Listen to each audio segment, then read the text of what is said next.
Salut, c'est Opéra. Petite question pour toi. Est-ce que tu sais ce qui fait que finalement, deux personnes se sentent mutuellement connectées? En fait, c'est un sentiment de... Là, il y a un seul mot à trouver. Est-ce que tu l'as trouvé? Bon, de toute façon, la réponse est dans la vidéo et peut-être que ça va te surprendre d'ailleurs. C'est la structure qu'on va voir aujourd'hui, la synchronisation, qui va te permettre de créer un lien puissant, profond, une espèce de connexion souterraine en fait avec l'autre personne et sans forcément utiliser les mots. C'est ça que je préfère avec cette structure. Module 7 de la méthode en sciences de la séduction, structure de la synchronisation. Chaque situation est unique et chaque fille à l'intérieur de chaque situation est elle aussi unique. Donc, tu ne peux pas sortir la même salade, les mêmes phrases ou les mêmes histoires à toutes les filles que tu abordes. Tu dois trouver la phrase qui correspond aux valeurs de survie que la fille attend sur le moment. Par exemple, tu trouves une phrase d'approche qui fait rire la fille dans son état d'humeur actuel, alors que peut-être, dans un autre état, elle t'aurait envoyé balader. Par exemple, une fille qui est de bonne humeur, tu peux l'aborder par un high five, mais pas une fille qui est en train de pleurer. À elle, tu lui dirais plutôt « Oh non, tu me fais penser à ma petite sœur quand elle avait perdu sa peluche d'Udule, c'est pas juste. » Alors là, les exemples sont exagérés, bien sûr, c'est pour que tu comprennes que chaque fille et chaque situation sont uniques, et si tu utilises toujours les mêmes phrases, elles vont le ressentir. Intuitivement, tu sais déjà juger les différentes personnalités des filles. Tu sais que tu ne peux pas séduire de la même manière une fille dans un groupe d'amis qui ne veut surtout pas passer pour une fille facile, obsédée par son image à l'intérieur du groupe social, donc elle est en référence externe, et une fille à l'intérieur du même groupe, mais qui ne décide que par elle-même, elle est en référence interne. Ou encore, tu ne peux pas séduire de la même manière une fille qui aime l'opéra et une autre qui aime le reggae, ou une fille réservée et une fille extravertie, etc., etc. Donc normalement, tu devrais toujours dire des phrases différentes pour toucher ce qui l'a fait vibrer elle à ce moment-là. Et c'est ce que permet la synchronisation parce que lorsqu'on se sent bien avec quelqu'un, cela provient d'un sentiment de ressemblance. On aime ceux qui sont comme nous ou comme ceux qu'on a envie de devenir. Par exemple, pense à 3 personnes que tu aimes ou que tu admires beaucoup. Donc vas-y, fais-le maintenant. Tu peux penser à la première personne. Je te laisse le temps d'y réfléchir.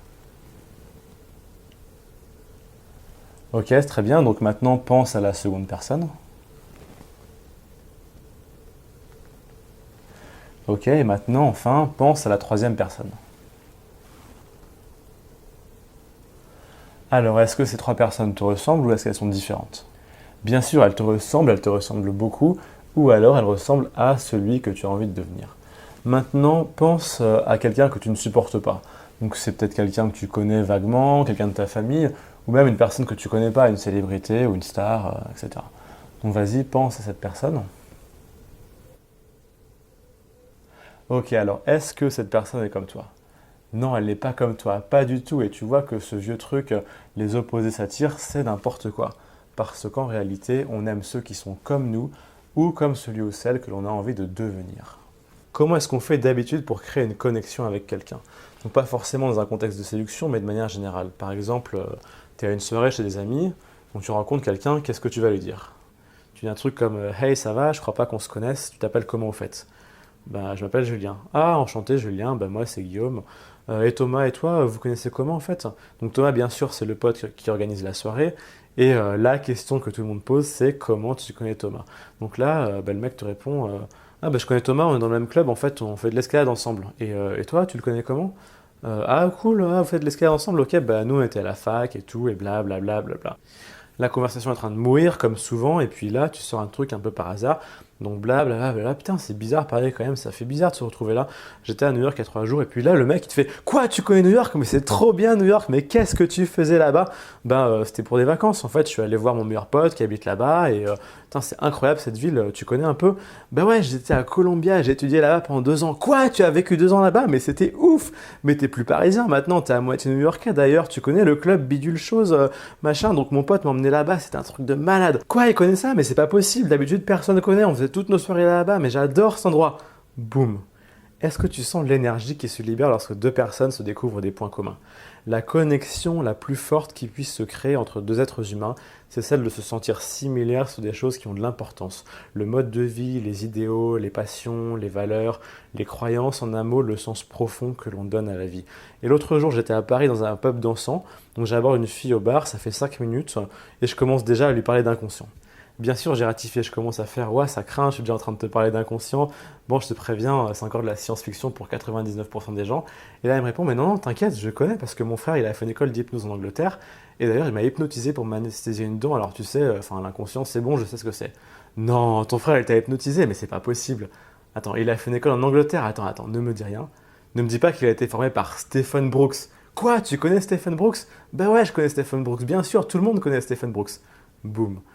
C'est ça les vrais points communs. On se sent relié parce que l'on fait partie du même monde. Et plus la similarité porte sur quelque chose d'improbable, plus la connexion est forte. Le problème, c'est que parfois, il est impossible de créer une connexion par les mots. Par exemple, si la fille te dit que ça fait 5 ans qu'elle travaille comme maquilleuse au théâtre du Rond-Point et que son rêve c'est de maquiller les artistes de l'Opéra Garnier, qu'est-ce que tu vas dire? Trop bien, moi aussi? Donc non, les mots, ça ne marche pas toujours. Par contre, il y a quelque chose qui marche tout le temps, c'est la synchronisation. La synchronisation existe depuis toujours, c'est un processus naturel et inconscient chez les êtres humains. Tout d'abord, le paraverbal. Lorsque tu te synchronises sur le paraverbal d'une personne, c'est-à-dire que tu reprends le débit, le volume et la tonalité de sa voix, tu ressens une connexion immédiate parce que tu as créé un lien avec son inconscient. L'inconscient, c'est la partie de ton cerveau qui fait battre ton cœur 100 000 fois par jour, sans que tu aies à y penser. C'est la partie qui guide tout. Et si tu as déjà essayé de changer et que tu n'as pas réussi, c'est que tu l'as fait à un niveau conscient, mais que tu n'as pas réussi à changer ton inconscient. Et pour te connecter à un niveau inconscient avec une personne, tu te synchronises sur son paraverbal. On aime ceux qui sont comme nous et c'est d'autant plus important que nos inconscients se jugent les uns les autres en permanence. Qu'est-ce que tu peux reprendre chez la personne en plus de son paraverbal? Tu peux reprendre son langage corporel. Quand tu es avec une fille, tu adoptes la même posture qu'elle, tu marches comme elle et tu respires en même temps car en faisant tout cela, son inconscient va percevoir une similitude de comportement. Donc si tu abordes une fille assise, assieds-toi immédiatement à côté d'elle. C'est trop bizarre de rester debout et tu sens que ça met tout le monde mal à l'aise. Si elle croise la jambe, tu croises aussi la jambe. Et si vous prenez un verre ensemble et qu'elle est assise en face de toi, donc installée confortablement au fond de sa chaise, toi tu ne vas pas rester pendant des heures penché en avant comme ça vers elle, les coudes sur la table, parce que ça casse la synchronisation et en plus ça sous-communique que tu cherches à lui plaire. Donc si elle est assise au fond de sa chaise, toi tu restes aussi assis au fond de la tienne. Maintenant, si c'est elle qui est penchée en avant, eh bien tu ne vas pas faire le beau et rester au fond de ta chaise. Elle te porte de l'intérêt, donc tu te penches vers elle, synchronise-toi. Parce que plus vous êtes près l'un de l'autre, mieux c'est, et en plus ça crée de la tension sexuelle. Bon, à la limite, tu peux rester quelque temps en retrait pour la faire travailler un petit peu, pour qu'elle fasse des efforts, mais tu ne le fais pas trop longtemps, sinon tu vas passer pour quelqu'un d'arrogant et elle va croire que tu ne t'intéresses pas à elle. Donc une fois pour toutes, la position des deux personnes penchées l'un vers l'autre au-dessus de la table, c'est la meilleure position possible et c'est d'ailleurs comme cela que se tiennent les amoureux. Alors maintenant, on va voir comment être sûr que vous êtes bien en synchronisation. Donc même exemple, chacun au fond de sa chaise, le rendez-vous se passe très bien et donc à un moment là c'est toi qui vas être le premier à te pencher en avant. Et tu vas voir qu'au bout de quelques secondes ou d'une minute, elle va aussi se pencher en avant vers toi. Donc c'est elle qui te suit dans ton mouvement et désormais elle se synchronise sur toi sans même s'en rendre compte. Et si elle ne se penche pas en avant, c'est pas grave, c'est juste que la connexion n'était pas assez forte et donc tu reviens tranquillement au fond de ta chaise pour rétablir l'équilibre. Donc la synchronisation maximale se fait en deux étapes. Première étape, le mirroring, c'est-à-dire que tu établis une symbiose aux différents niveaux de communication et tu gardes le rythme jusqu'à sentir une forte connexion. Et deuxième étape, le leading, tu peux commencer à dévier très légèrement afin de vérifier que la personne te suit. Donc tu fais un mouvement X qui va provoquer le même mouvement inconscient chez la personne. Et c'est la preuve qu'elle est connectée à toi. Ensuite, qu'est-ce que tu peux reprendre d'autre pour créer du rapport? Tu peux reprendre le regard, c'est très important. Alors il y a peut-être des gens qui t'ont dit de regarder dans les yeux pour sous-communiquer que tu as confiance, que tu es honnête ou sincère. C'est vrai, mais ne va pas regarder droit dans les yeux sans cligner de l'œil pendant 45 minutes d'affilée parce que c'est super flippant. Il n'y a que les extraterrestres qui regardent les gens comme ça. Donc dans la vraie vie, les gens ont quand même besoin d'espace pour regarder ailleurs, donc tu leur donnes cet espace. Et la synchronisation sur le regard, c'est de regarder la fille dans les yeux et puis donc de briser le regard en quelque sorte, gentiment, légèrement, doucement, à peu près à la même fréquence que la fille. Ensuite, le toucher, très important également. Certaines personnes sont tactiles et avec elles, tu vas gagner plus de rapport par le toucher que par n'importe quel autre geste que tu puisses faire. Donc tu reprends les gestes de la personne, tu la touches au même endroit où elle te touche et comme ça, tu crées une symbiose tactile. En revanche, il y a d'autres personnes qui n'aiment pas être touchées et surtout pas par des inconnus. Donc là, tu t'abstiens, sinon elles vont vraiment se brusquer et se sentir mal à l'aise. Ensuite, la proximité physique, elle est différente pour chaque personne. Donc si tu te rapproches tout près de la personne et que son visage commence à se crisper, là c'est un signe pour te dire qu'il faut que tu t'éloignes. Mais ne va pas non plus trop t'éloigner parce que sinon il n'y aura plus de rapport du tout et la connexion va disparaître. Il n'y a plus rien qui peut passer si tu parles à 1 mètre de distance. Donc c'est à toi de trouver la bonne distance à laquelle la personne va se sentir confortable. Bon alors je sais, il y en a qui vont se demander est-ce que la fille va le remarquer si je me synchronise avec elle? Alors non, elle ne va pas le remarquer parce que la synchronisation, c'est quelque chose qu'on fait déjà inconsciemment. Et je vais te le prouver parce qu'il y a des découvertes fascinantes qui ont été faites au début des années 1990, donc par une équipe de scientifiques. Ils ont mis en évidence l'existence de neurones miroirs dans le cerveau. Est-ce que tu sais comment un bébé fait pour apprendre les gestes, le langage, etc. Parce que le bébé, il ne connaît rien quand il vient sur Terre. Eh bien, il apprend tout par imitation, il observe les grands et il reproduit. Et comment il fait ça? C'est grâce aux neurones miroirs. Et chez l'adulte, en fait, par imagerie cérébrale, on observe une activation des neurones miroirs lorsque la personne produit une action et qu'elle observe une autre personne produire la même action. Donc, c'est exactement la synchronisation. Les neurones miroirs ont pour fonction d'imiter le comportement d'un autre individu. On les appelle également les neurones empathiques parce que dès qu'il y a connexion affective entre deux êtres humains, il y a synchronisation. Et les neurones miroirs n'existent pas seulement chez les êtres humains, on les a observés chez d'autres espèces animales, des primates, certaines espèces d'oiseaux.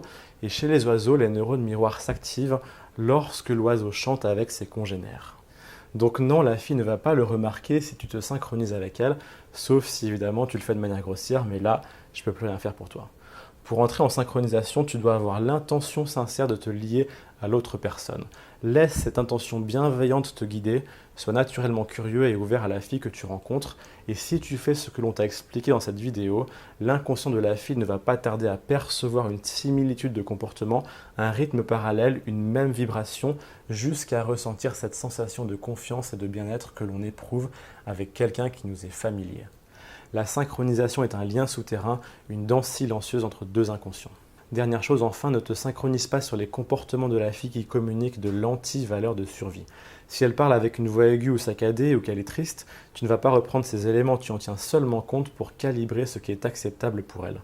Il est certainement plus judicieux de la faire rire avec une blague qui la met directement dans l'ambiance de survie dont elle a besoin pour le sexe, plutôt que de se synchroniser sur sa tristesse.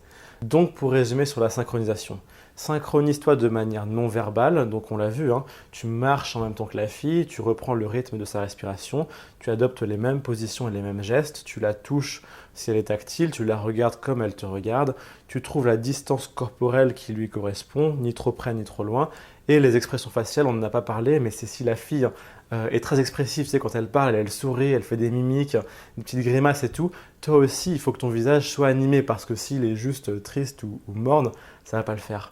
Ensuite, tu te synchronises de manière paraverbale, on l'a vu, tu reprends le débit de la voix de la fille, tu reprends le volume, la tonalité, tu te synchronises de manière verbale, alors ça c'est nouveau, donc tu reprends le vocabulaire de la fille, son niveau de langage, et surtout les termes qui reviennent souvent. Par exemple, si la fille dit souvent le mot fantastique, il m'est arrivé un truc fantastique la semaine dernière, et bien toi aussi tu utilises le mot fantastique dans ton vocabulaire, et ça va créer une similitude inconsciente. Et pareil pour l'écho des derniers mots, en fait, l'écho des derniers mots, c'est de reprendre, si la fille termine une phrase par certains mots, toi tu peux recommencer ta phrase par ces mêmes mots-là. Et ensuite, donc, de manière plus générale, tu te synchronises sur l'état interne de la fille, donc sur son humeur, si elle est joyeuse ou excitée, sur sa disposition d'esprit, si elle est passionnée, émue, etc. Et tu te synchronises de manière générale sur son modèle du monde. Donc c'est les points communs, les vrais points communs. Donc tu peux reprendre aussi les grands traits de sa personnalité, tu te synchronises sur ses valeurs, ses passions, ce qui l'a fait vibrer, etc., etc. Donc maintenant les exercices, prends conscience que tout est synchronisation, c'est un chapitre qui est extrêmement important. Et lors de tes prochaines interactions, trouve de vrais points communs avec la fille, reprends son paraverbal, tiens-toi comme elle, adopte les mêmes positions, marche comme elle si jamais tu l'abordes dans la rue, regarde-la comme elle te regarde et fais l'expérience du mirroring leading. Voilà, donc c'était Opéra. On vient d'arriver à la fin de la première partie du module 7 de la méthode Sciences de la séduction par Adam. Je compte sur toi, fais bien ces exercices et on se voit dans la prochaine vidéo.